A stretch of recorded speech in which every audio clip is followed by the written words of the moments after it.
Latin American nations face weather phenomena, from fires in Argentina and Chile to heavy rains and floods in Brazil and Bolivia.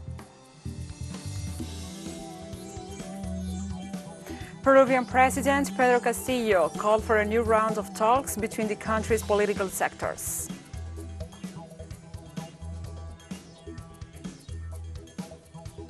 And in Mexico, the Federal Commission for Protection Against Health Risk authorized the Cuban Abdala vaccine for emergency use.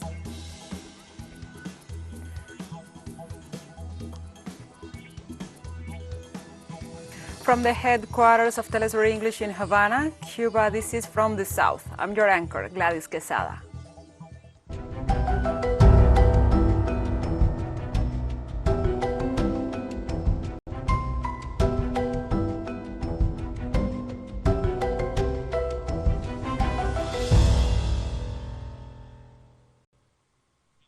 Now we begin with the news. Uruguay declares agricultural emergency due to drought in the country's fields.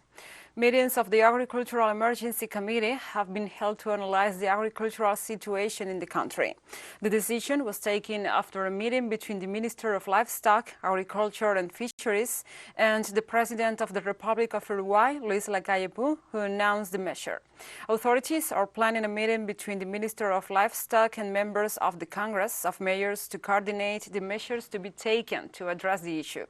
The drought affected the departments of Rocha, Paysandú, Flores, Cerro Largo, and Rio Negro.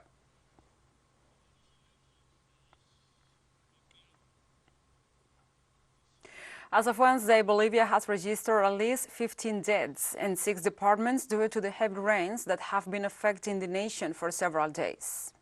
According to the Vice Minister of Civil Defense, Juan Carlos Calvimontes, by order of President Luis Arce Catacora, the National Emergency Response Plan is being implemented to provide the necessary support to the more than 10,000 families affected by the floods and landslides in different regions. Local media have also reported that at least 3,000 hectares have been damaged and 380 houses affected, of which 80 collapsed.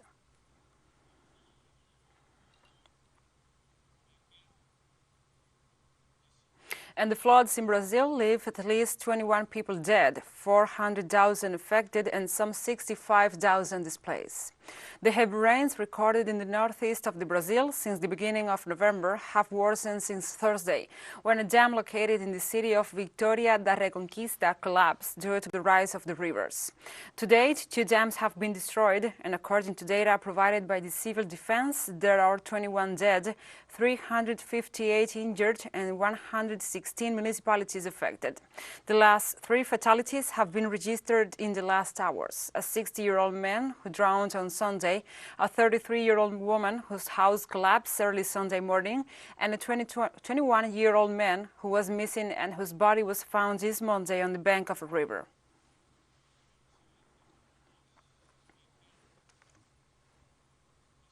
Chile's government declared an agricultural emergency for the municipality of Quillón due to the severity of the forest fires during the year, with a historic minimum of rainfall in large regions of the country. According to the National Forestry Corporation, the red alert persists for the municipality located in the central region of the Chilean territory, at the same time that an active fire with low intensity and propagation is reported in the advanced front, while there are other sectors with intermittent outbreaks within the burned area. In total, more than 2,100 hectares of natural vegetation were ignited during the last month, out of the 28,000 hectares that affected the center and south of the Andean nation. So far, the Ministry of Agriculture has decreed an agro-environmental emergency due to water deficit in 226 communes of the country across 9 regions, while there are other declarations of agricultural emergency because of production interruptions caused by bad weather and pests, to which Quillón will be added as a result of the fires.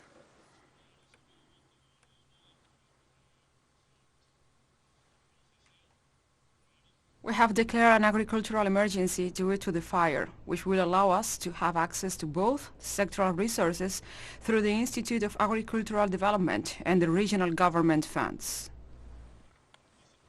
And we remain on topic. In Argentina, the Federal Council of Environment and the Ministry of Environment and Sustainable Development declare a fire emergency throughout the national territory.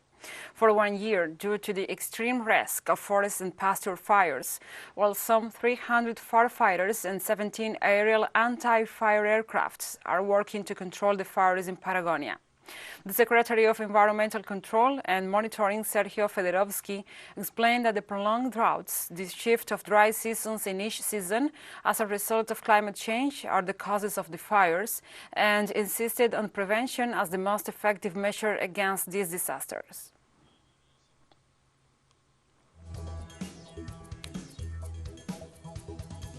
And we'll be right back after this very short break, so don't go away.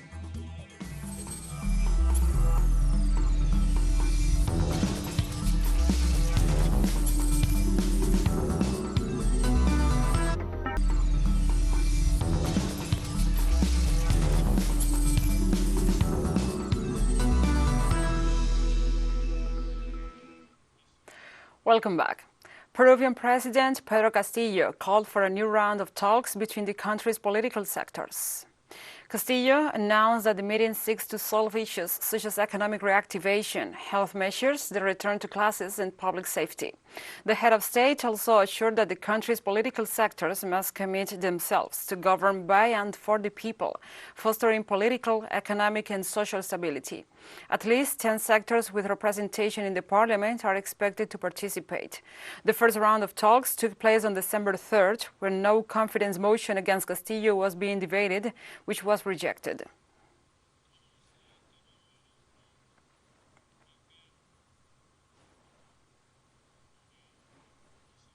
The presidents of Russia, Vladimir Putin, and Belarus, Alexander Lukashenko, met this Wednesday to review the implementation of the 28 integration agreements signed in November.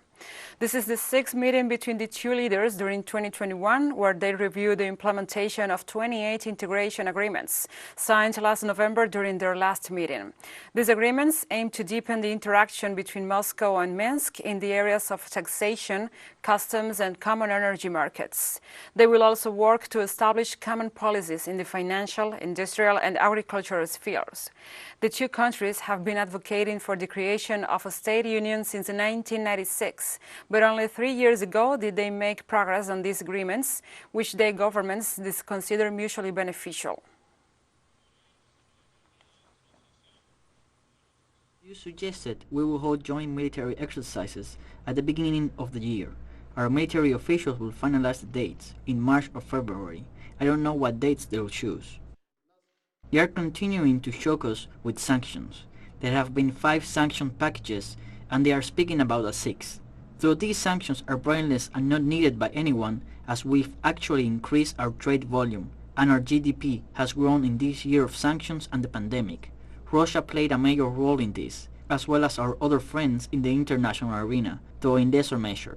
I publicly and genuinely thank you for this. Russia announced that the second pipeline of the Nord Stream 2 is ready for operation. Authorities of the Russian company Gazprom informed this Wednesday that the facility was operational on pressure and is ready to start functioning.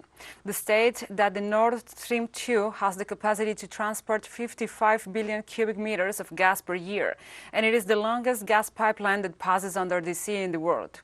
In this context, Russian President Vladimir Putin emphasized that the launching of the pipeline will lead to lower gas prices in Europe, and the European authorities approved the startup. In November, German authorities suspended the certification of the infrastructure, citing legal issues, while the United States continues its policy of aggression against the initiative.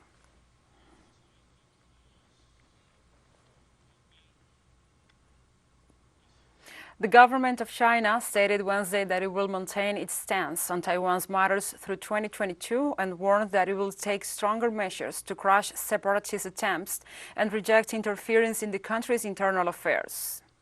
China's Taiwan Affairs Bureau spokesperson Ma Jianwan warned on Wednesday that Beijing will take drastic measures if the island moves towards independence. Ma said that it's possible that foreign intervention and secessionist provocations could become more acute and intense in the coming months. The official also stressed that efforts to seek new forms of integrated development across the strait will continue.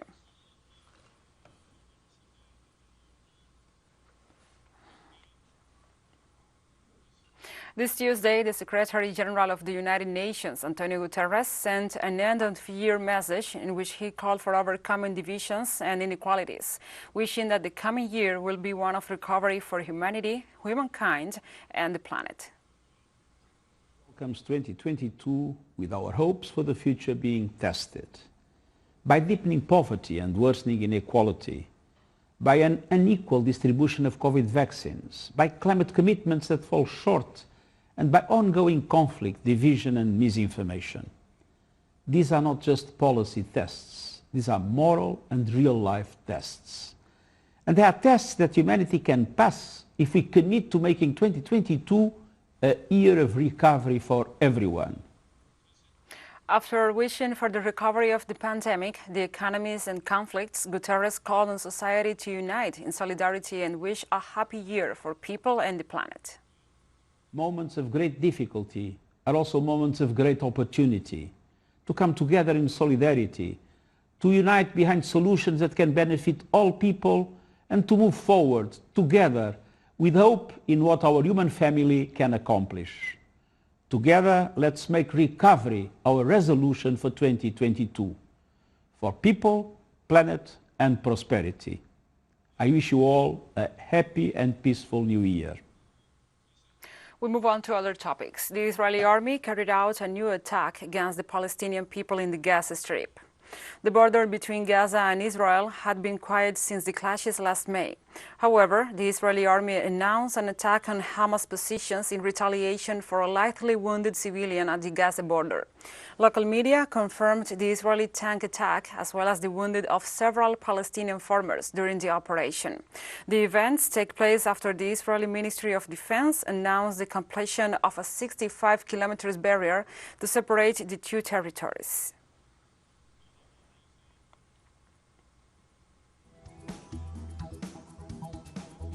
And we have more stories coming up after this final short break, so stay with us.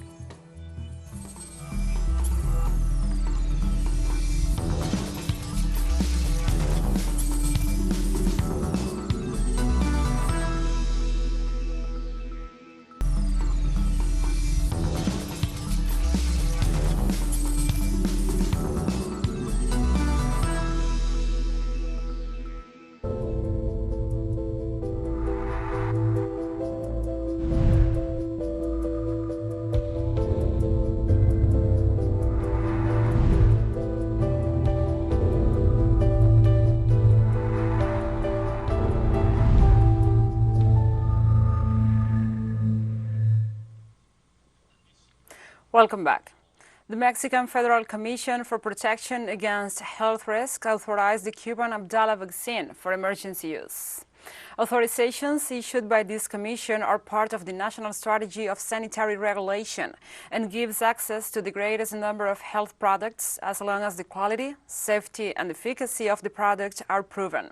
All decisions from this regulatory authority are made on the basis of the technical and scientific evidence presented. The Committee of New Molecules met on the use of this vaccine and received a favorable technical opinion from the experts, and also certified that it meets the quality, safety, and efficacy requirements necessary for its application. St. Vincent and the Grenadines also accepted the use of the product, and consequently other nations in the areas are prone to reviewing the likelihood of its use.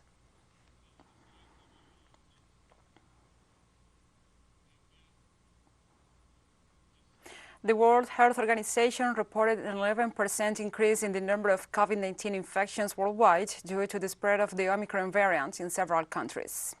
According to reports issued by the international organization during the week of December 20 to 26, around 4.9 million cases were confirmed globally, the highest number in almost 7 months. Meanwhile, the number of deaths has remained stable over the last 3 months, with 44,000 deaths.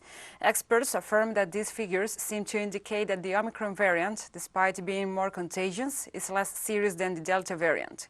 The United States was the country that recorded the most infections during the last week, with more than 1.1 million cases, followed by the United Kingdom with 611,000 and France with 504,000.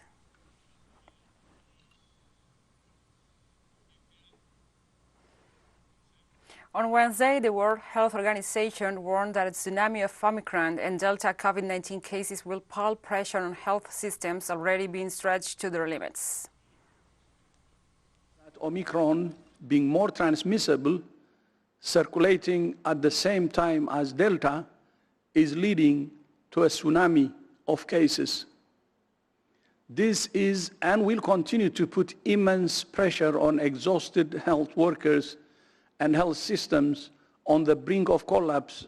I'm highly concerned that new cases of COVID-19 have soared to their highest level of record at over 265,000 per day on average, a surge driven largely by the highly contagious Omicron variant. New cases per day have more than doubled over the past 2 weeks, eclipsing the old mark of 250,000 set in mid-January, according to data kept by Johns Hopkins University. The fast-spreading mutant version of the virus has cast a pall over Christmas and New Year's, forcing communities to scale back or call off their festivities. Thousands of flights have been cancelled amid staffing shortages blamed on the virus. The threat of Omicron have spurred many U.S. citizens to get tested for COVID-19. Long lines at testing sites are reported throughout the country.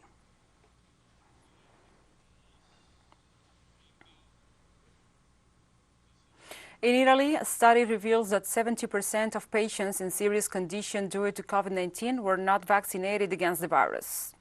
According to a report published by the Italian Federation of Health Companies, FIASE, the number of patients admitted to the intensive care units who have not been vaccinated increased by 46% in the last 3 weeks, while the number of vaccinated patients rose by only 19%. The study also reveals that the average age of hospitalized patients who have not been immunized is 63 years, while the average of those who have received the vaccines is 70 years. These data are provided at a time when the country is going through a new wave of contagions, which reached its peak on Tuesday with 78,313 cases per day.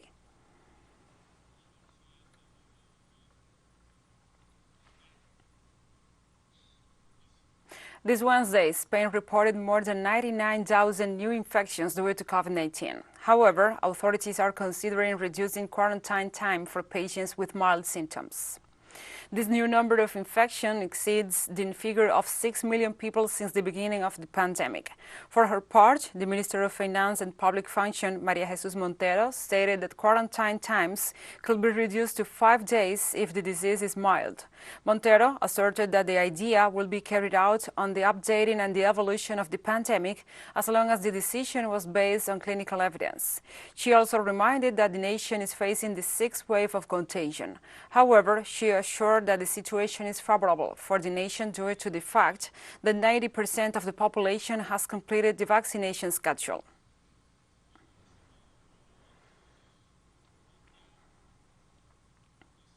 And France has recorded more than 200,000 cases of COVID-19 in 24 hours, a new daily record, Health Minister Olivier Véran said on Wednesday as the Omicron coronavirus variant continues to spread.